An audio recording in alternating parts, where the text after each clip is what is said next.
talked about an athlete, I talked about his past, we would never get anything done. So if that answers your question about why I've not brought up the Manning situation before, the Manning case before, I knew about it. But I mean, when I talk about Ben Roethlisberger, I don't bring up the allegations against him. You know, when I talk about the Dallas Cowboys now, we don't regurgitate everything that happened with Greg Hardy. We can't. The Jameis Winston situation, too. So I could go on and give you examples of athletes who are not real good people or who have damning incidents in their past. Now, the harassment part is something that I spent more time thinking about, because this has happened to me more times than I can or ever will talk about. So the different situations that the athletic trainer described in her facts of the case, and also that she went through, I have no doubt that she went through this in her career, none, because I know that I have. I can certainly identify with her in this situation. 15 years ago, a decade ago, this kind of crap happened all the time to me. In my own places of business, sexually harassed, called names, treated as you can imagine a woman would be treated in a locker room.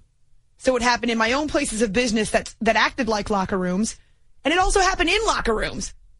And I know that you ask any female who's been in a professional locker room, and she will tell you similar stories if she's done it outside of the last couple of years.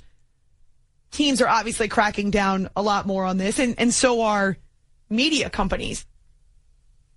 But the incident that she describes with Peyton Manning, whether he mooned her, whether he actually assaulted her, again, I don't know. Either way, it's disgusting. I've been in locker rooms where players have dropped trowel right next to my head. And I mean right in front of my face, on purpose, just to be complete jerks, just to harass me. I've been doing interviews where players have come up behind the person I'm talking to directly in my sight line and have also dropped their pants and grabbed themselves right in front of me. Unfortunately, there are players, athletes, who will treat you like that and who will get away with it because it's their territory, because they're more well-known than you, and because more than likely, most women in that situation aren't going to make a stink and aren't going to say anything. And the pictures I've been shown, the rankling at work, the names I get called. By the way, these are reasons why I do not take harassment on social media. I refuse. I'm not going down that road again. I shouldn't have to. I put up with it for a long time in my career, and I'm not doing it anymore, especially from people that I don't know and don't know me. But there was a point in my career where I made a very conscious decision to, quote unquote, tough it out, to keep it to myself, knowing what would happen. And that's the part that I hate so much for this woman, for this doctor, who's very bright, very well liked, at least by the accounts that we heard from her perspective. I knew the same thing that happened to her would be what happened to me. If I made it an issue, if I went public, if I was a whistleblower in the extreme cases, and we're talking about people that you know, people who work in TV, names that you know. But it's a battle that you can't win as a female in this business. So as long as I wasn't in any danger, I took steps to make sure that I wasn't.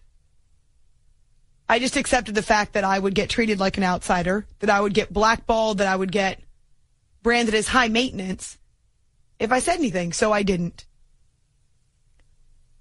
And I hate that this woman who had such an amazing career and who's done so many amazing things because of how bright she is and how smart she is, how well she does in her career at both her craft as well as communicating with others.